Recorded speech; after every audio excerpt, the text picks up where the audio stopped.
저희가 기독교의 핵심 단어들에 대해 살펴보고 있습니다. 우리 신앙의 가장 핵심을 이루고 있는 내용들이 무엇인지, 또 그것을 우리가 어떻게 살아내야 되는지 하는 말씀들을 살펴보고 있는데요. 16번째 시간입니다. 오늘 살펴보려고 하는 단어는 순종입니다. 순종. 이 기독교는 여러분, 기독교는 이 성경의 종교지요. 성경 위에 세워져 있습니다. 그래서 우리 믿음의 가장 기초는 성경입니다. 그래서 다른 어떤 종교도 이렇게 한 책 위에 세워진 종교를 찾기는 참 쉽지 않습니다. 그런데 성경은, 많은 분들이 이렇게 얘기하죠. 기독교는 한 책 위에 세워진 종교라고. 성경이라고 하는 우리가 절대적인 권위를 갖고 있는 이 말씀 위에 세워져 있는 것이 우리의 믿음입니다. 자, 그렇다면 여러분, 하나님께서 성경을 우리에게 왜 주셨을까요? 성경의 목적이 있겠지요. 성경을 우리에게 주신 목적, 재밌으라고? 아니면 많은 분들이 성경을 잘 이용하는 게 잠이 안 올 때 수면제로 이용하시든지, 아니면 제가 아는 분 중에 한 분은 이게 이 높이가 배구 자기에 딱 알맞대요. 그래서 잘 때 배구 주무시고 그러려고 주신 책이 물론 아니지요. 그럼 성경은 도대체 왜, 어떤 목적으로 이게 주어졌을까요? 디모데후서에 보면 성경에 대해서 이렇게 얘기합니다.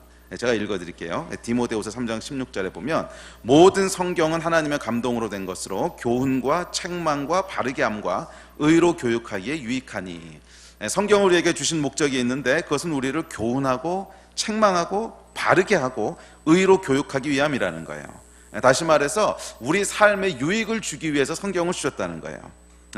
우리 삶에 유익을 주기 위해서. 어떤 유익? 하나님의 교훈과 의로 바르게 할 때, 다시 말해서 하나님이 창조하신 질서대로 우리가 살 때 우리 삶 가운데 주어지는 유익들이 있다는 거예요.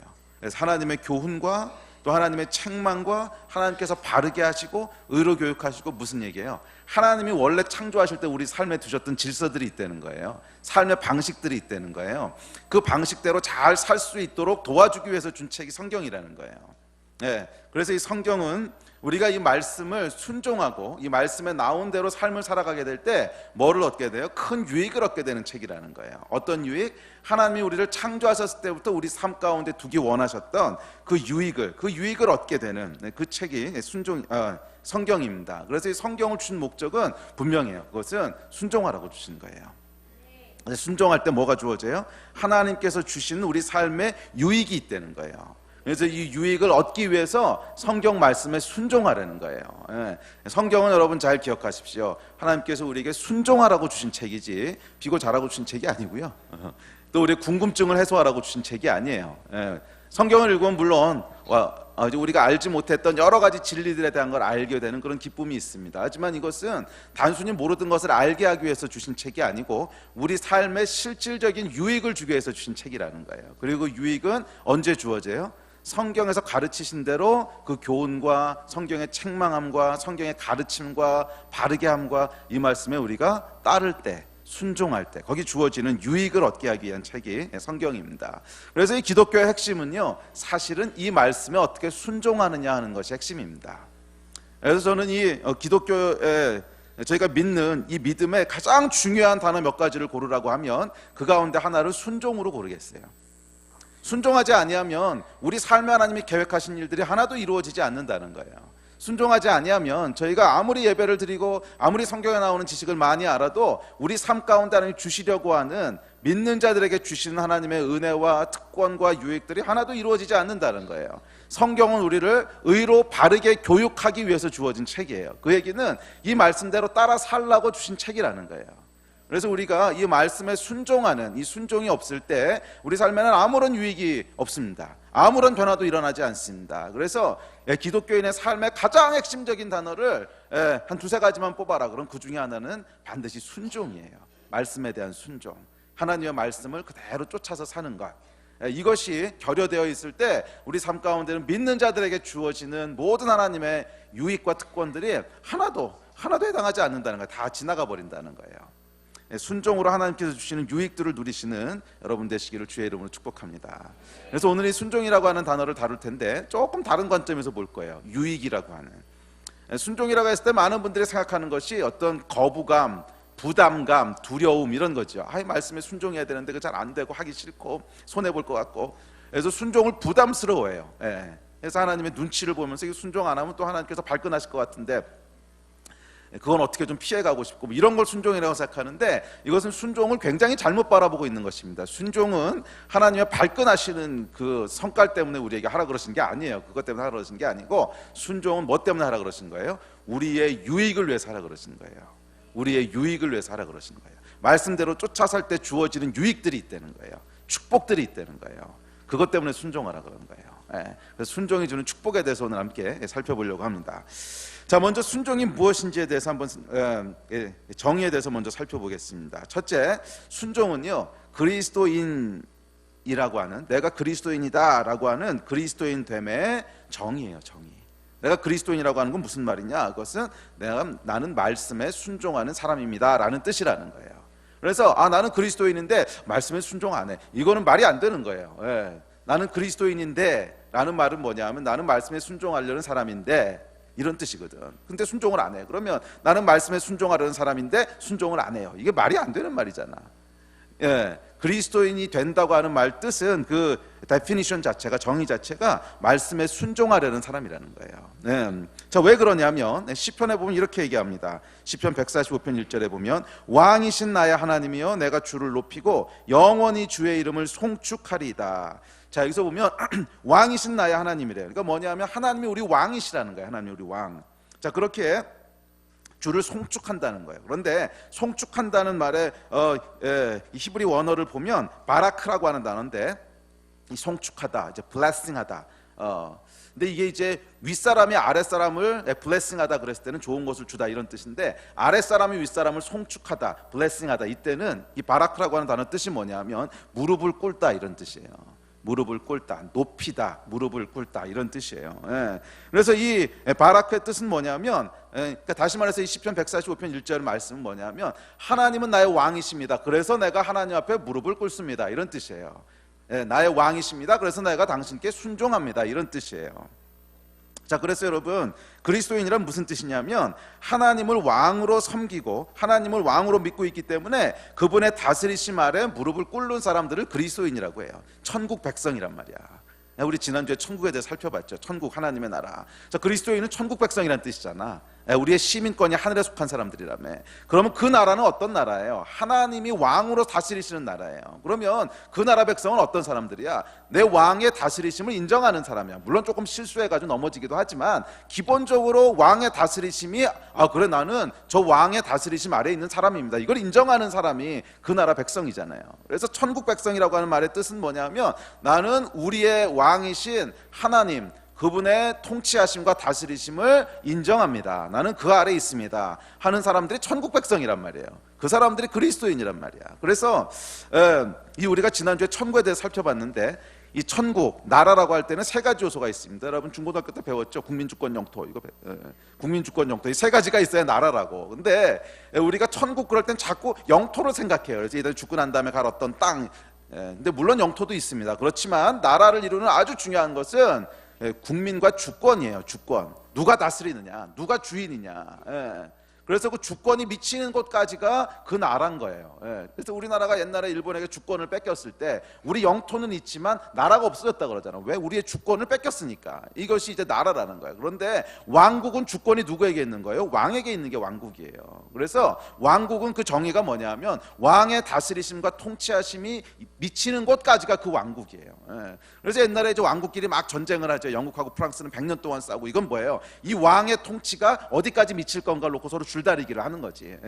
그래서 요 땅까지는 프랑스 왕의 명령으로 다스릴 거야. 근데 영국에서 안 돼. 이건 영국 왕의 명령으로 다스려야 돼. 그래서 싸워서 영토를 넓히고. 이게 뭐예요? 다스리시는 범위를 어디까지 확장할 건가? 거기까지가 왕국이라는 거예요. 그렇다면 여러분 우리가 천국 백성이라고 하는 건 무슨 뜻이에요? 우리가 누구의 다스리심을 받느냐 하는 거예요.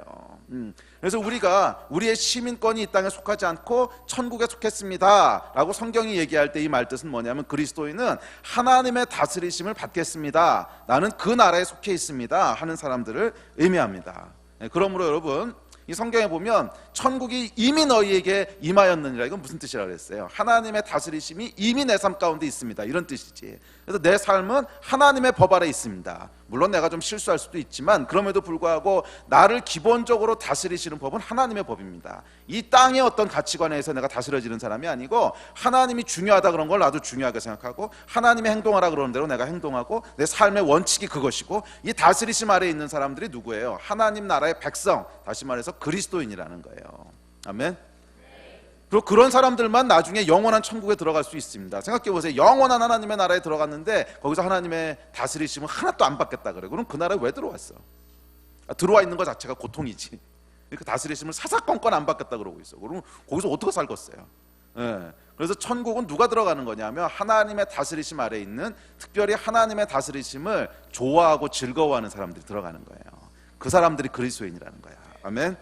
예. 그래서 여러분, 하나님의 다스리심이 있는 곳까지가 천국입니다. 하나님의 다스리심이 내 삶 가운데 있으면, 내 삶에 성경에서 얘기하고 있는 이 삶의 원칙들이 그대로 적용되고 있으면 이미 나에게는 하나님의 나라가 임한 거예요. 예.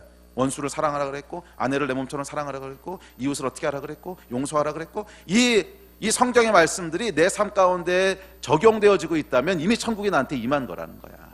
그리고 이 성경에서 얘기하고 있는 하나님 나라의 여러 가지 원칙들이, 뭐 예를 들어서 형제가 잘못을 하면 몇 번 용서해 줍니까? 무한히 용서해라, 뭐 이런 원칙이라든지, 원수를 사랑하라 그러는 거라든지, 서로 남보다 나를 낮게 여기라고 하는 거라든지, 하여간 성경에서 얘기하고 있는 이 삶의 원칙들이 우리 교회 가운데 적용되고 있다. 그럼 뭐예요? 우리 교회 가운데 이미 하나님의 나라가 임해 있는 거라는 거예요. 이해가 되십니까? 예. 그래서 마치 미국 법이 다스리는 곳까지가 미국 영토이며, 그래서 한국에 있는 미국 대사관이 미국인 것처럼 하나님의 다스리심이 미치는 곳까지가 하나님의 나라예요. 그렇기 때문에 그리스도인이 된다, 천국 백성이 된다는 건 뭐예요? 하나님께 순종한다는 뜻이에요. 하나님께 그분의 다스리심에 순종한다, 그분을 왕으로 인정하고 무릎을 꿇는다. 이것이 이 그리스도인됨의 정의예요. 그래서 성경이 이야기하는 순종은 이런 관점에서 이야기해야 돼요. 그래서 이 순종이라고 하는 건 거듭난 그리스도인이 해야 될 어떤 의무조항이 아니야. 이것은 구원받은 사람이 어떤 사람인가에 대한 정의예요. 그것은 하나님을 왕으로 섬기는 사람이고, 그래서 그분께 순종하는 사람이에요. 여러분은 천국 백성이십니까? 물론 우리가 율법적으로 이 모든 것을 전부 다 하나도 틀리지 않고 지키고 있느냐, 뭐 그렇진 못할 수 있어요. 연약하니까. 그래서 우리가 이 한국 땅에 살아도요, 한국 백성이지만 연약하기 때문에 법을 다 못 지킬 때가 있잖아. 솔직히 있잖아요. 운전하시다가 빨간불일 때 지나간 적 없으세요? 또 저기 건널목 아닌데 무단횡단한 적 없으세요? 전 며칠 전에도 한 번 했는데, 며칠 전에 어쩔 수가 없었어요. 화장실이 너무 급해가지고서 이걸 안 건너갔다가는 큰일 나겠더라고. 그래서 하여간 뭐 실수들을 하잖아요. 그렇지만 기본적으로 제가 한국 백성이라고 하는 건 무슨 뜻이에요? 한국의 법에 순종하겠다고 하는 마음이 있는 거죠. 그 법 아래 살겠다고 하는 태도가 있는 거죠. 그것이 한국 백성이듯이 천국 백성은 하나님의 다스리심에 기본적으로 순종하겠다고 하는 태도가 있는 사람들이란 말이에요. 아멘. 그것이 없다면 우린 천국 백성이 아니에요. 순종은 그런 의미입니다. 아멘. 그러면 여러분, 이 순종은 구원받은 자의 의무 조항이 아니고 구원 그 본질과 아주 밀접하게 연결돼 있어요. 우리가 구원받은 사람이냐, 구원받지 못한 사람이냐, 여기에 아주 밀접하게 연결돼 있다는 거야. 그래서 우리가 반복적으로 순종하지 못하고 있는 부분이 있다면 어쩌면 그것이 우리 연약함 때문일 수도 있지만, 또 어쩌면 우리 안에 거듭남에 대한 것을 한번 체크해 봐야 돼요. 내가 정말 거듭난 사람인가? 반복적으로 순종이 이루어지고 있지 않다면, 물론 연약함 때문에 그럴 수도 있어요. 그렇지만 또 한편으로 심각하게 물어봐야 돼요. 내가 정말 거듭난 사람인가? 거듭난 사람이라면 그 안에 하나님께 순종하고자 하는 태도가 있어야 돼요. 아멘. 그런 여러분 되시기를 주의 이름으로 축복합니다. 둘째, 그렇게 순종은 우리가 마땅히 드려야 될 제사입니다. 하나님이 원하시는 것은 제사가 아니라 순종이라 그랬죠, 오늘 본문에서. 또 잠언은 이렇게 얘기합니다. 공의와 정의를 행하는 것은 제사 드리는 것보다 여호와께서 기쁘시게 여기시느니라. 제사를 드리는 것보다 공의와 정의를 행하는 것, 하나님의 말씀과 뜻에 순종하는 것을 더 기쁘게 여기신다는 거예요. 그렇기에 그리스도인의 제1의무는 제사나 예배 같은 어떤 종교 형식이 아니에요. 의식이 아니고 하나님 말씀에 순종하는 거예요. 로마서는 이렇게 얘기합니다. 그러므로 형제들아, 내가 하나님의 모든 자비하심으로 너희를 권하노니 너희 몸을 하나님이 기뻐하시는 거룩한 산 제물로 드리라. 이는 너희가 드릴 영적 예배니라. 너희는 이 세대를 본받지 말고 오직 마음을 새롭게 함으로 변화를 받아 하나님의 선하시고 기뻐하시고 온전하신 뜻이 무엇인지 분별하도록 하라. 너희가 드릴 예배, 영적 예배, 진짜 예배가 있다는 거예요. 그것은 이렇게 모여서 우리가 예배 드리는 건 물론 중요합니다. 하나님 기쁘게 받으시지만 그것의 가장 본질적인 핵심이 있는데, 진짜 드려야 될 영적 예배가 있는데, 그건 뭐라는 거예요? 우리의 몸을 쳐서 복종시키는 예배라는 거예요. 우리의 몸을 산 제물로 드려요. 여러분, 산 제물로 드린다고 하는 것은, 제물은요 자기 마음대로 움직이는 게 제물이 아닙니다. 제물은 꽁꽁 묶어서 죽여서 드리는 게 제물이지. 그러니까 제물은 자기가 원한다고 막 그런 거 보셨어요 여러분? 제물이 자기 스스로 제단에 막 올라가고 그랬다가 오늘은 내가 제물을 할 만한 컨디션이 아닌데요, 내일 합시다 모르고 내려오고, 이런 거 보셨어요? 제물은 자기가 원하는 대로 하는 게 아니에요. 그냥 죽여서 드리는 거지. 자, 그렇듯이 우리를 산 제물로 드린다는 건 무슨 뜻이에요? 우리가 원하는 대로 오늘은 하나님 이거 순종할 만한 기분이 아니네요, 내일 제가 제 몸을 제사로 드리겠습니다, 그냥 오늘은 넘어갑시다, 뭐 이럴 수 있는 게 아니라는 거예요. 우리의 몸을 쳐서 하나님의 뜻에 복종시키는 것을 산 제물로 드린다 그러는 거예요. 우리의 마음을 쳐서 하나님 뜻에 복종시키는 것.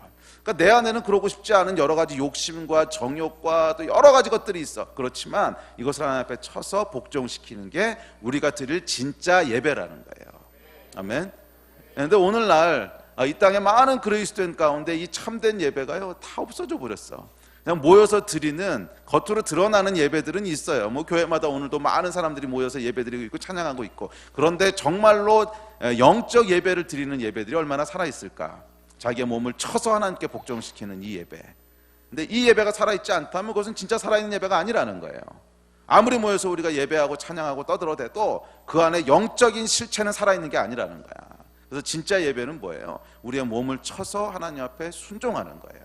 복종시키는 거예요.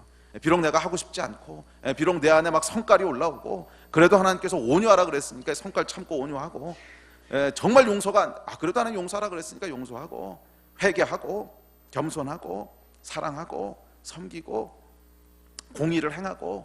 이게 뭐예요? 내 몸을 쳐서 복종시키는 거예요. 복종. 아멘. 그것이 진짜 예배라는 거예요. 자, 이것이 우리가 드려야 될 마땅한 예배라는 거예요. 마땅한 예배. 마땅한 예배를 드리신 여러분 되시기를 축원합니다. 셋째, 순종은 하나님을 기쁘시게 합니다. 앞에 살펴봤던 잠언 말씀, 또 로마서 말씀에 반복되는 구절이 있는데 뭔지 아세요? 하나님을 기쁘시게 한다는 거예요. 하나님 기쁘시게. 여호와께서 기쁘시게 여기느니라. 너희 몸을 하나님이 기뻐하시는, 하나님의 선하시고 기뻐하시는 뜻을. 우리가 순종할 때요 하나님이 기뻐하신다는 거예요. 하나님이 기뻐하신다는 거예요. 여러분, 근데 이게 진짜 인생의 비결인 거 아세요? 하나님이 우리를 기뻐하시면, 하나님이 우리를 이뻐하시면요 얘기 끝난 거잖아. 안 그래요? 이거 같이 막강한 능력이 없어요. 근데 사람들이 이 능력을 잘 몰라. 하나님이 기뻐하시면 우리 인생의 스토리는 끝난 거예요. 아니, 하나님이 이쁘게 보신다는데 그럼 끝난 거지. 여러분, 진짜 하나님이 이렇게 이쁘게 보시기 시작하잖아요. 물론 하나님은 모든 사람을 사랑하십니다. 그렇지만 그 중에 이뻐하시는 사람이 있는 것도 사실이에요. 성경을 보세요. 다윗 같은 사람, 정말 어떨 때는 좀 불공평하다는 느낌이 들지 않아요? 내가 나쁜 놈이야, 다윗이 나쁜 놈이야? 사실 한 일만 놓고 치면 나보다 다윗이 나쁜 짓 더 많이 했어요. 살인에 간음에 거짓말에 다 했잖아. 난 최소한 그런 건 안 했거든. 근데 성경을 보면 하여간 하나님이 막 이렇게 편애하세요. 다윗을 편애하셔. 이는 내 마음에 합한 자라. 이는 내 마음. 이게 왜 그런 줄 아세요, 여러분? 다윗이 하나님 앞에 이쁜 짓을 한 게 있는 거야. 이게 뭐야? 골리앗 사건. 딱 한 건 하잖아요. 순종하잖아. 물론 이렇게 순종 한 번 하면 그 다음에 죄를 증거 하나님이 다 넘어가신다, 이런 뜻은 아닙니다. 그런데 하나님께서 우리를 이쁘게 보시는 거에 능력이 있다는 거예요. 아멘. 그래서 옛날에도 보면 여러분, 왕국 안에 여러 왕자들이 있지만 왕이 특별히 총애하는 왕자가 있잖아요. 그러면 그 왕자는 어때요? 삶 자체가 다르죠. 그 삶에서 나오는 아우라와 삶의 파워와. 이게 왜 그래요? 왕이 총애하니까 그런 거예요. 왕이 총애하니까. 우리 신앙생활의 비결이 뭡니까? 그것은 하나님의 총애를 받는 거예요. 총애를. 그건 언제 나와요? 하나님을 기쁘시게 할 때 나오는 거예요. 그런데 이것에 정반대되는 스피릿이 있습니다. 신앙생활을 하나님을 기쁘시게 하는 게 아니고 면피하는 스피릿이 있어요. 면피 스피릿. 면피 뭔지 모르세요? 너무 고상하셔서 그거 모르는구나. 고돌이 칠 때 말이야 이거. 면피하는 거 있잖아요. 예. 나는 그냥 면피만 하면 돼. 이게 무슨 뜻이에요? 나는 그냥 완전히 망하지만 않으면 돼. 중간만 하면 돼. 미니멈만 하면 돼. 이런 뜻이. 이 면피 스피릿이 있단 말이야. 신앙생활을 하면서도요, 면피 스피릿을 가지고 하는 사람들이 있어요. 이게 뭐야? 하나님에게 찍히지 않을 정도로 미니멈만 하겠다는 사람이에요. 하나님께 찍히지 않을 정도로 미니멈만. 예. 주일 예배 안 나오면 어떻게 해요? 찍힐 것 같거든. 그러니까 예배 안 나와요. 예, 그러니까 예배는 나와요. 또 어떤 일을 할 때도 항상 이렇게 간을 봅니다. 간을. 여기까지 하면은 혹시 하나님이 발끈하실까? 요걸 이제 찔러보는 거지. 간 보는 거 있잖아요. 예, 이 면피스이 뭔지 제가 너무 잘 아는 게, 제가 미국에서 대학원생으로 있을 때 그 공부할 때 항상 이런 태도를 했었거든. 그래서 제가 이걸 너무 잘 알아요. 그 교수한테 찍히지 않을 정도로만 하는 거지. 예. 그래서 이제 그때는 뭘 하냐면 항상 간을 봐요. 간을. 여기까지 하면 교수가 발끈할까? 안 할까? 그래서 그 직전까지만 하겠다는 거지. 발끈 안 하는 직전까지만. 예. 이게 간 보는 거죠. 간 보는 거. 요거 넘어가면 그럼 하나님께서 이건 가만 안 있으실 거야. 그래도 혹시 모르니까 한번 해보자. 그래서 이렇게 해봐요. 콕 찔러봐. 그랬더니 하나님이 발끈하셨어. 어이구 여기는 안 되는 거야. 그럼 조금 수위를 낮춰. 그럼 여기까지 찔러보면 괜찮은 거. 쫙 찔러봤더니 또 안 되겠다. 조금 더 낮춰. 거기 찔러봤더니 거긴 하나님 별 말씀을 안 하셔. 오케이. 여기구나. 여기 간 보는 거야. 간 보는 거. 딱 그래서 선을 그어놓고 거기만 안 넘어가는, 이게 뭐예요? 면피 스피릿이야. 미니멈만 하겠다는 거예요. 여기까지는 괜찮겠지. 여러분, 이게 제 얘기가 아니고 성경 얘기예요. 히브리서 3장 9절에 보면 광야에서 백성들이 하나님을 시험했다고 나와요. 테스트했다는 거야. 광야에서 백성들이 하나님을 테스트했다는 거야. 무슨 테스트야? 여기까지 찔러보면 발끈하실까? 조금 낮추고. 물 없다고 그랬을 때는 어떻게 나오시나? 오케이, 이건 괜찮았어. 오케이, 그러면 고기 없다고 한번 해볼까? 그럼 어떻게 나오시나? 모세한테 한번 대들어볼까? 계속 찔러봤다는 거예요. 계속 하나님을 테스트했다는 거예요. 시험했다는 거예요. 예. 어디까지 하면 발끈하시는지. 왜요? 그 직전까지만 하겠다는 거지. 이게 여러분 면피 스피릿이에요. 근데 신앙생활 할 때도 이렇게 신앙생활 하는 사람들인데 이게 가장 미련한 거 아세요, 여러분? 가장 미련한 거. 성경은 뭐라 그러냐면 이렇게 얘기합니다. 하나님을 시험하여 볼 것이 아니고, 에베소 5장 10절에 보면 주를 기쁘시게 할 것이 무엇인지 시험하여 보라 그랬어요. 주를 기쁘시게 할 것이 무엇인지 시험하여 보라 그랬다고. 그러니까 하나님이 어디서 발끈하시는지 시험해 볼 게 아니고 주를 기쁘시게 할 것이 무엇인지를 시험해 보라는 거예요. 시험해 보라는 게 뭐예요? 주를 기쁘시게 하면 그 다음에 어떻게 되는지 한번 해보라는 거야. 주를 기쁘시게 하면 그 다음에 뭐가 있는지 한번 실험해 보라는 거예요. 실험해 보셨습니까, 여러분? 주를 기쁘시게 하면 그 다음에 뭐가 있는지.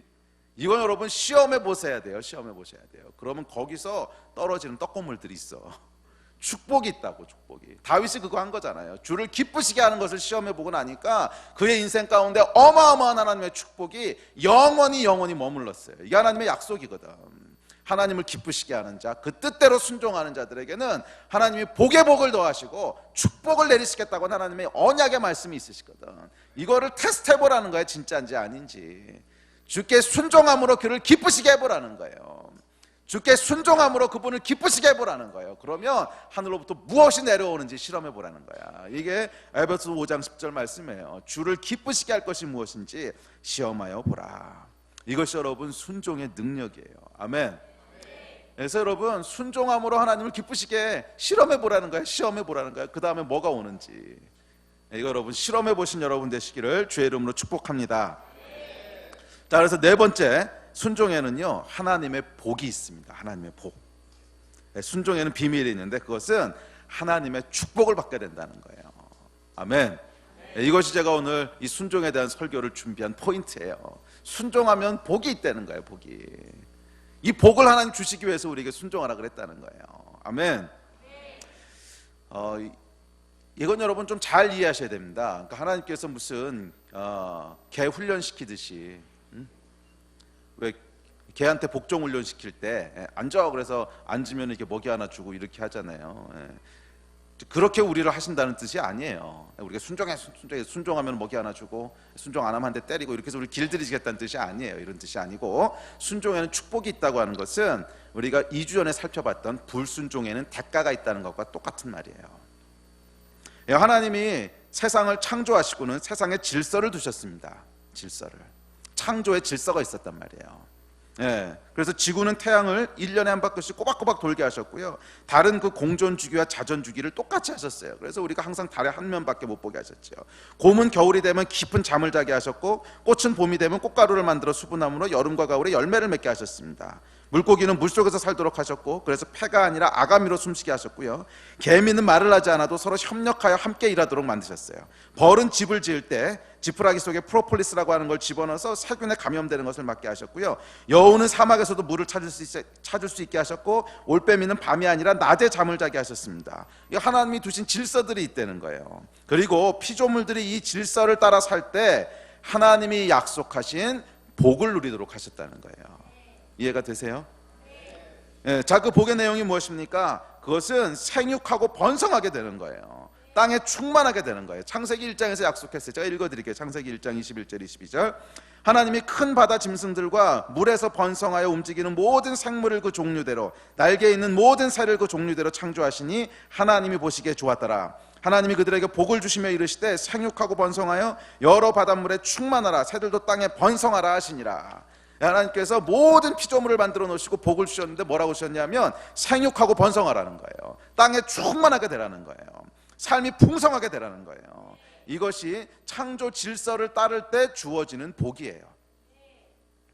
자, 반대로 창조 질서를 벗어나게 되면 어떻게 됩니까? 우리가 지지난주에 살펴봤죠. 창조 질서를 벗어나게 되면, 불순종하게 되면, 죄를 짓게 되면, 그것은 마치 이 운동할 때 뭐예요? 올바른 자세로 하지 않아가지고서 이 근육을 삐딱한 자세로 쓰면 결국 근육이 망가지듯이, 또 우리 기계를 사용할 때도 그 기계가 원래 돌아가야 되는 방향으로 돌아가지 않고 그것을 사용하면 안 되는 방식으로 쓰면 금방 기계가 망가지죠. 그죠? 이제 금방 망가집니다. 예를 들면 과일을 갈라고 만들어 놓은 믹서에다가 얼음을 넣고 간다든지 그러면 이 믹서 날이 막 나가잖아요. 이건 뭐예요? 그것이 만들어진 어떤 방식이 있단 말이야. 그거대로 사용하지 않고 내 마음대로 그 질서를 벗어나서 막 쓰잖아요. 그래서 얼음 갈면 안 되는 믹서에다 얼음 확 집어넣고 갈아버리면은 처음엔 갈리는 것 같지만 그렇게 한 달, 두 달 쓰다 보면은 이제 날이 다 나가서 못 쓰게 되듯이 이렇다는 거예요. 창조 질서에서 벗어난 삶을 계속 반복하게 되면 삶이 망가진다는 거야. 거기에는 대가가 있다는 거예요. 왜 그래요? 하나님이 그런 방식으로 안 만드셨어. 그거는 이렇게 하면 왜 안 돼요? 그렇게 물어볼 게 아니야. 하나님이 원래 만드실 때 그렇게 안 만드셨다고. 물고기는 물 밖에 살도록, 물 안에 살도록 만드셨지 물 밖에는 못 살도록 만드셨어요. 그런데 물고기가 계속 나는 물 밖에 나가겠다고 불순종해봐요. 그럼 어떻게 되겠어? 지만 괴로운 거지. 순종이 그런 거라는 거예요. 하나님이 만드신 질서가 있는데 그 질서 속으로 들어가지 않고 계속 벗어나게 되면 괴로운 거라는 거예요. 괴로운 거. 쓰지 말아야 될 근육을 쓰는 거고, 사용 방법 외로 기계를 잘못 돌리는 거고, 물고기가 물 밖에 나와서 살겠다 그러는 거고, 그래서 거기는 뭐예요? 고통이 있고 속박이 있고 괴로움이 있다는 거예요. 이게 불순종의 대가예요. 그렇다면 반대로 하나님이 정해놓으신 법대로 정확하게 그 정확한 동작을 따라 살면, 운동할 때 정확한 동작을 따라 운동하듯이 정확한 동작을 따라 살면 어떻게 될까요? 거기에는 하나님이 계획해 놓으신 복이 있다는 거예요. 하나님 우리 인생에 여러 법칙들을 이렇게 만들어 놓으시고 요 길로 이렇게 따라 살도록 하셨어요. 그러면 그 길을 따라갈 때 더 풍성해지는 그 디자인을 가지고 하나님 우리 인생을 디자인하셨다는 거예요, 원래. 그래서 그 길을 계속 따라가다 보면 생육하고 번성하게 되고 풍성하게 되고 이렇게 디자인하셨다는 거야. 이거 실험해 보라는 거예요. 하나님의 말씀대로 따라 살면 정말 복의 복을 주시는지, 정말 인생을 풍성하게 하시는지 이거 실험해 보라는 거야. 그게 하나님을 기쁘시게 하기를 시험해 보라는 거예요. 아멘. 여러분, 곰은 말이에요, 곰 얘기 오늘 많이 나오는데, 하여간 곰은 하나님이 정해놓으신 대로 겨울에 푹 깊은 잠을 자면 다음에 봄에는 건강한 모습으로 활동하게 됩니다. 그러다 보면 많은 새끼도 낳게 되고요, 풍성하게 됩니다. 그런데 반대로 곰이 겨울에 잠을 안 자면 어떻게 될까요? 올겨울은 좀 할 일이 많어. 그래서 올겨울은 그냥 건너뛰자, 자지 말자. 그러고 곰이 동면을 한 해를 건너뛰었어. 그러면 그 다음 봄에 어떻게 될까요? 영양실조 걸리죠. 곰이 자는 이유는 영양을 비축하기 위해서거든. 영양실조 걸려서 비실비실 하다가 새끼는 무슨 새끼, 자기도 못 살고 죽어요. 이렇게 되면 곰의 인생, 아니죠, 웅생이죠. 곰의 웅생이 피폐해지는 거죠. 풍성한 게 아니고 피폐해지고 멸종하게 될 거예요. 자, 하나님이 주시려는 생육하고 번성하는 풍성해지는 복, 이건 뭐예요? 하나님이 정해놓으신 질서대로 따라서 할 때 주어지는, 이게 세상의 이치라는 거예요. 아멘. 순종이 중요한 이유가 뭡니까? 그것은 하나님이 정해놓으신 인생의 법칙을 따라 사는 길이기 때문에 그래요. 그래서 그 길에는 하나님이 약속하신 복이 있기 때문에 그래요. 성경은 이렇게 얘기합니다. 성경 예레미야서 42장 6절에 보면, 우리가 당신을 우리 하나님 여호와께 보냄은 그의 목소리가 우리에게 좋든지 좋지 않든지를 막론하고 순종하려 함이라. 우리가 우리 하나님 여호와의 목소리를 순종하면 우리에게 복이 있으리라 하니라. 성경의 약속이에요. 기억하세요. 여호와의 목소리를 순종하면 우리에게 복이 있다는 거예요. 그렇기 때문에 순종은 엄밀한 의미에서 우리를 위해 살아 그런 것이지 하나님을 위해 살아 그런 것이 아니에요. 하나님이야 우리가 순종하든 안 하든 무슨 상관이 있어요. 뭐 하나님이 부족하신 게 있는 분이 아니거든. 우리가 순종하면 하나님께 뭐 대단한 뭐가, 아니 그런 거 아니에요. 하나님은 여러분이 순종하든 안 하든 그냥 하나님이셔. 그리고 우리가 정 불순종하면 에라 씨 갈아엎자 그러고 우주를 싹 쥐어버리고 다시 만드시면 돼. 한 번 만드셨는데 두 번 못 만드시겠어? 하나님은 부족한 게 없어요. 우리가 순종하든지 안 하든지. 하나님을 위해서 순종하다고 생각하지 말라고. 순종은 누구를 위한 거라는 거예요? 1차적으로 나를 위한 거라는 거예요. 나를. 내가 하나님으로부터 오는 복을 누릴 수 있느냐. 아멘. 그렇기 때문에 여러분, 순종이라고 하는 것은 우리를 위한 하나님의 배려이고 사랑입니다. 하나님이 우리 인생을 향해 준비해 놓으신 복들을 누리라고 주신 배려고 하나님의 사랑이라는 거예요. 아멘. 순종에 대한 게 여러분 달라 보이지 않으세요? 막 하고 싶어지지 않으세요? 아멘. 자, 어쨌든지 기억하세요 여러분. 하나님의 말씀을 거역하는 것에 반드시 결과가 따르듯이 하나님의 말씀에 순종하는 것 역시 반드시 결과가 있습니다. 반드시. 말씀을 거역하는 것이 우리 인생의 속박과 고통을 낳는다면 말씀을 순종하는 것은 축복을 낳습니다. 그렇다면 축복의 내용은 구체적으로 뭘까요? 시편 1편에 보면 그 내용을 이렇게 설명해요.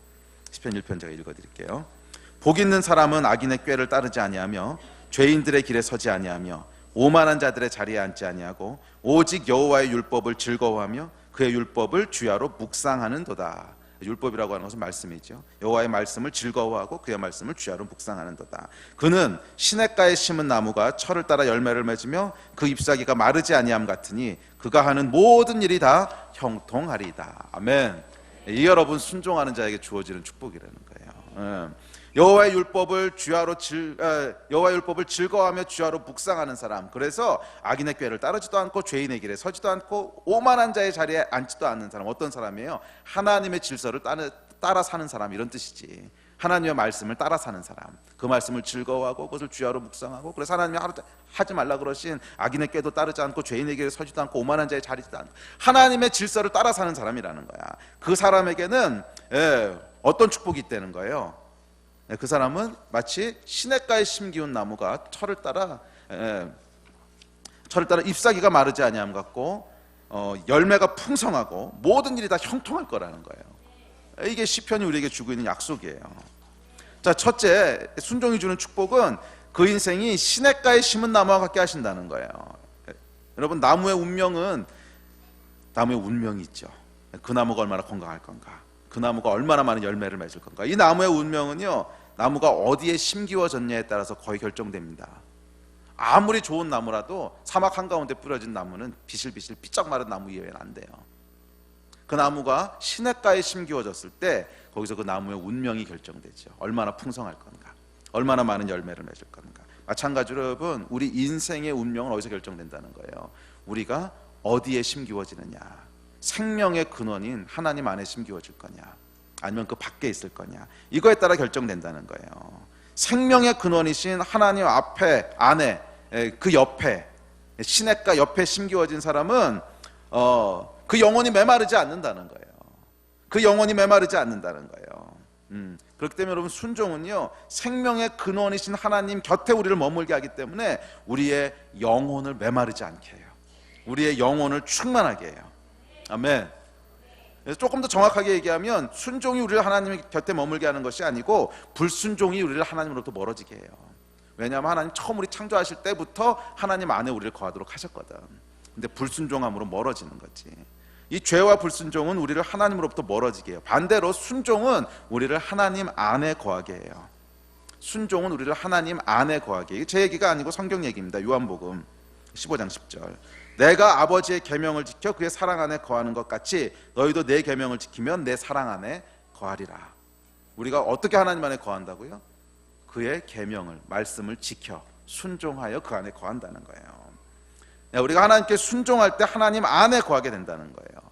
우리의 생명의 근원이신 하나님 안에 거하게 될 때 우리 영혼이 메마르지 않는다는 거예요. 그 잎사귀가 마르지 않는 것 같이 우리 영혼이 메마르지 않는다는 거예요. 어떤 상황이 와도, 가뭄이 들어도, 황사가 와도, 어떤 상황 속에서도 영혼이 메마르지 않는다는 거예요. 그래서 순종은 우리 인생을 시냇가에 심기운 나무가 되게 합니다. 이 영혼이 충만할 때 이어지는 결과들이 있는데 그것은 마음의 평강과 기쁨과 감사가 가득한 거예요. 이게 여러분 하나님 나라의 특징이라 그랬잖아. 하나님의 나라는 성령 안에서 누리는 의와 평강과 희락이라 그랬거든. 이게 우리 영혼이 충만할 때 나타나는 현상이래요. 마음이 메마르지 않는다는 거예요. 어떤 상황 속에서도 메마르지 않는다는 거야. 이게 여러분 순종이 주는 첫 번째 특징이에요. 우리 여러분 영혼이 메말라 갈 때 보면, 영혼이 메마를 때 있죠. 일정 메말라. 감사도 없고 열정도 없고 기쁨도 없고 예배 나오려고 그러면 지루하기만 하고 영혼이 메말라. 만사가 짜증나고, 만사가 짜증나고, 와이프가 하는 일 하나하나가 눈에 거슬리고, 그런 때 있으세요? 그게 영혼이 메마른 거예요. 영혼이 이렇게 충만할 때는요, 와이프가 무슨 일을 해도 이뻐 보이고, 모든 게 다 감사해 보이고, 심지어 회사에서 잘려도 할렐루야 하나님이 내가 쉼이 필요한 걸 아시고 이렇게 하시는구나, 감사가 나고. 이게 이제 영혼이 충만한 거거든. 어떤 상황에 있던, 어떤 상황 가운데 있던, 하여간 거기에 이 감사와 기쁨과 의와 이게 충만한, 영혼이 메마르지 않는 거거든. 근데 영혼이 메마르면 어떻게 되는 줄 아세요? 만사가 짜증스러워요. 만사가. 회사에서 잘 되면 잘 된다고 짜증, 안 되면 안 된다고 짜증. 안 그래요? 잘 되면 일이 왜 이렇게 많냐고 짜증. 그러다 안 되면은 또 회사 잘렸다고 짜증. 영혼이 피폐하면요, 이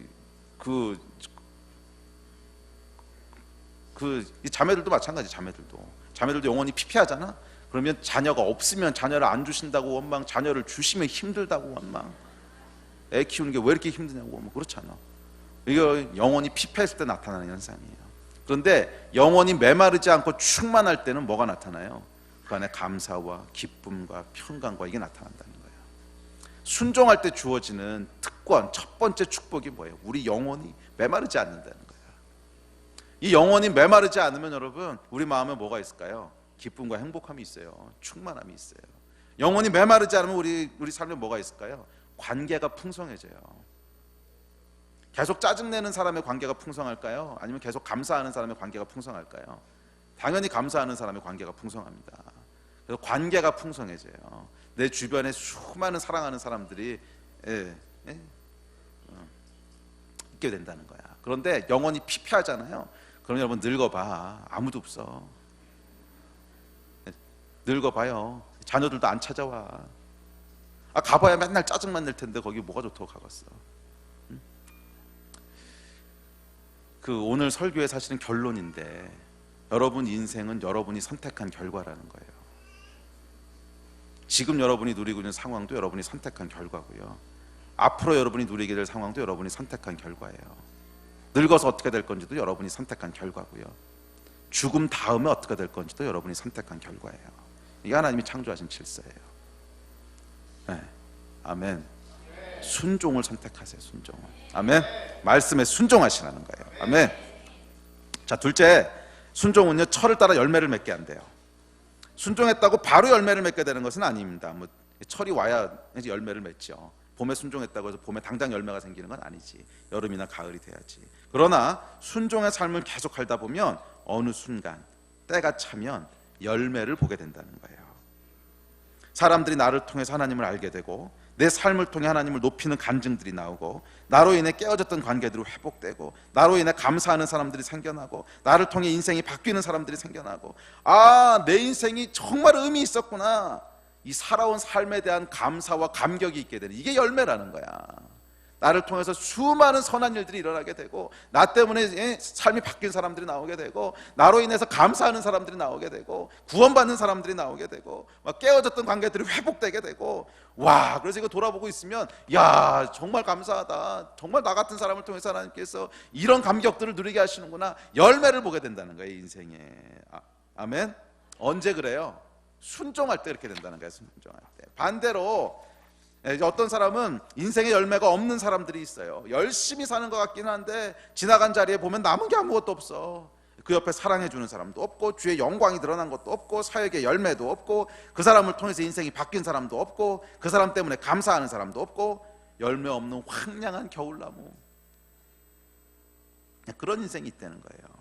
뭐 좀 하는 것 같다가 조금 있다 보면 열매 없이 그냥 흐지부지. 그러다 또 좀 지나고 나서 뭐 좀 하는 것 같다 열매 없이 흐지부지. 그래서 시편 1편 4절에 보면 이렇게 얘기해요. 악인들은 그렇지 아니하며 오직 바람에 나는 겨와 같도다.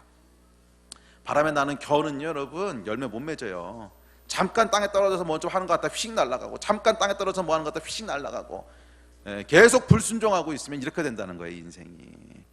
낭비되어 버린다는 거예요. 잠깐 뭐 하는 것 같다가 휙 날아가서 아무 열매도 못 맺고, 또 다른 거 한다고 휙 날아가서 아무 열매도 못, 이렇게 된다는 거야. 여러분 인생이 어떻게 되기를 원하십니까? 원하는 게 없으셔요? 바람에 나는 겨?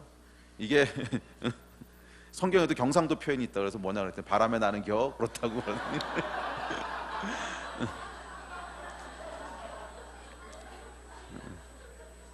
여러분도 바람에 나는 겨? 이런 거 되고 싶으세요? 아니면 시냇가에 심은 나무같이 철을 따라 열매 맺는 인생 되고 싶으세요? 열매 맺는 인생 되시기를 축복합니다. 아멘. 우리 옆 사람에게 좀 얘기해 주세요. 열매 맺는 인생 되십시오. 그래서 시간이 지나고 나면 열매를 보는 감격이 있어야 될 거 아니에요. 아, 내 인생이 그냥 시간 때우기 한 게 아니었구나. 내 인생을 통해서 이렇게 선한 일들이 일어났구나. 이렇게 많은 사람들의 인생이 변화되고, 이렇게 많은 관계들이 회복되고, 이렇게 많은 사람들이 야, 당신이 계셔줘서 내가 얼마나 감사한지요. 여러분, 이 말들을 들으셔야 될 거 아니에요. 그게 우리 열매잖아, 열매, 인생에. 근데 인생이 평생 살고 났는데 주변에 아무도 나 때문에 감사하는 사람도 없고, 아내도 도망가 버리고, 자식들은 아빠 때문에, 엄마 때문에 내 인생이 이렇게 됐다고 와서 그냥 해대고, 뭐 이러면 여러분, 그 인생이 뭐야? 아무 열매 없는 겨울에 황량한 겨울나무, 이런 거 되시면 안 되잖아요. 인생에 열매가 있어야 될 거 아니에요. 이 열매는 어디서 온다 그랬어요? 여호와의 율법을 즐거워하며 그의 율법을 주야로 묵상하는 자로다. 아멘. 하나님의 말씀에 순종하는 사람이라는 거예요. 거기에 이런 열매 있는 축복이 있다는 거야. 할렐루야. 셋째, 순종은 모든 일이 형통하게 합니다. 제 말이 아니고 이게 성경 말씀이에요. 시편 1편 3절. 모든 일이 형통하게 한대요. 그가 하는 모든 일이 다 형통하리로다. 성경이 약속한 순종의 결과예요. 여기서 형통하다라는 것은 히브리어로 보면 짜라크라고 하는 단어인데요, 이는 건너간다라는 의미예요. 건너간다. 막아놓은 선을 건너간다, 이런 뜻이에요. 돌파하다, 막아놓은 선을 건너가다. 이게 이제 형통이란 뜻이거든요. 짜라크의 뜻. 순종은 우리로 건너가게 한다는 거예요. 뭐를? 역경을 건너가게 하고요. 순종은 우리로 불가능을 건너가게 하고요. 순종은 우리로 저주를 건너가게 하고요. 순종은 우리로 막힌 담을 건너가게 하고요. 순종은 우리로 질병을 건너가게 하고요. 순종은 우리로 고난을 건너가게 하고요. 순종은 우리로 실수도 건너가게 하고요. 우리 인생을 막을 수 없게 하는 것이 순종이라는 거예요. 인생에 여러분 수많은 장벽들이 있어요. 수많은. 그런데 순종은 이것들을 건너가게 하는 능력이 있다는 거예요. 형통하게 하시는 능력이 있다는 거예요. 그래서 여러분 순종하는 삶을 살잖아요. 그러면 때를 따라 돕는 하나님의 은혜가 있어요. 건너갈 수 없는 것 같으면 이건 도저히 불가능해 보여. 그럼 하나님께서 그것을 건너가게 하시는, 도우시는 은혜가 있다고, 형통하게 하시는 은혜가 있다고요.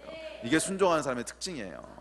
제가 아는 장로님 한 분은 의류 사업을 크게 하시는 분이신데, 한 번은 주문이 잘못 들어갔어요. 대량 주문을 넣었는데 이 공장에서 그러니까 일하는 사람들이 엄하게 일을 해가지고서 이 티셔츠를 대량 주문했는데 길이가 반쪽으로 났어. 길이가 반쪽으로. 근데 이것이 어마어마한 투자를 해서 만든 돈이었기 때문에 사업이 완전히 망하게 생겼어요. 그래서 이건 도저히 해결할 방법이 없어. 뭐 수만 장을 찍었는데 뭐 이게 반토막이 났으니까. 그래서 이분이 이제 미국의 월마트에다가 이걸 납품하시는 분인데, 월마트면 여러분 규모를 아시잖아요. 이게 1000장 2000장 납품하는 게 아니야. 뭐 100만 장 막 이렇게 납품하는 거야. 그런데 이거를 막 100만 장 이렇게 납품하는 걸 찍어놨는데 요 반토막을 만들어냈으니 이거 완전히 사업이 망한 거지. 근데 여러분 그때 어떻게 되는지 아세요? 그 해에 배꼽티가 대유행을 했다는 거 아니야. 그래가지고 대박 났어요. 대박. 때를 따라 돕는 은혜가 있다는 거야. 정말이에요 여러분. 이거 때를 따라 돕는 은혜가 있다는 거예요. 그 해에 배꼽티가 대유행을 해가지고서요 대박 났어요 그거. 이게 형통하는 사람의 특징이야. 형통하는 사람의. 근데 이 장로님 나중에 간증을 들어보셔야 되는데, 우리 교회도 몇 번 오셨었지. 끝까지 순종하는, 정말 하나님 말씀하시면 그 말씀이라면 무슨 일이 있어도 순종하는, 그랬더니 하나님이 거기 형통하게 하시는 거예요. 아멘. 자, 하여간 여러분 넘어가는 은혜들이 있게 되기를 주의 이름으로 축복합니다. 이거 누리고 싶지 않으세요? 불순종이 가져오는 고통과 속박의 열매를 먹으시겠습니까? 아니면 순종이 가져오는 축복, 영원히 마르지 않고 열매가 풍성하고 모든 일이 형통하는 이 열매를 먹으시겠습니까? 여러분, 이게 여러분의 선택이라는 거예요. 아멘. 자, 그럼 우리는 어떻게 순종해야 됩니까? 의지적으로 순종해야 됩니다. 의지적으로 선택해야 됩니다. 세상 모든 만물들은요 하나님이 정해놓으신 창조의 질서에 본능적으로 순종합니다. 곰은 미치지 않은 다음엔 겨울이 오면 무조건 잡니다. 겨울에 안 자겠다고 박박 우기는 곰은 없어요. 그런데 사람은 그렇지 않아요. 하나님께서 사람과 곰은 다르게 만드셨어요. 사람에게는 뭐예요? 스스로 선택할 수 있는 자유의지를 주셨어요. 그래서 아무리 하나님께서 곰이 마땅히 살 바는 겨울에 자는 거다, 사람이 마땅히 살 바는 이렇게 하는 거다 말을 해도 곰은 그냥 그대로 해, 본능적으로. 근데 사람은 사람이 마땅히 살 바가 이거다 얘기해도 그대로 안 할 수 있다는 거예요. 왜? 자유의지를 주셨어요. 이게 하나님의 형상이에요. 하나님의 형상. 하나님께서 스스로 선택할 수 있는 자유를 우리에게 주셨다는 거예요. 그런 존재로 우리를 만드셨다는 거예요. 곰은 그렇게 안 만드셨어요. 본능적으로 이것은 불순종할 수 있는 능력 자체가 없어. 그냥 그런 능력 자체가 없어. 그런데 사람은 아니에요. 자유롭게 선택할 수 있는 자유를 주셨어요. 그만큼 우리를 존중하셨다는 거예요. 그래서 사람이 순종하려면 본능적으로 순종하는 게 아닙니다. 뭐예요? 의지적으로 순종하는 거예요. 의지적으로. 그래서 그냥 이런 걸 어떠라고 냅둬, 그건 불순종이에요. 그게 내 마음이 안 따라오는데 어떡하라고. 그게 바로 불순종이야. 사람들이 뭐라고 생각하냐면 하나님이 구원받으면은 이제 은혜를 주셔서 순종이 저절로 될 거라고 생각해. 천만에. 순종이 저절로 된다면 여러분은 곰이란 뜻이에요.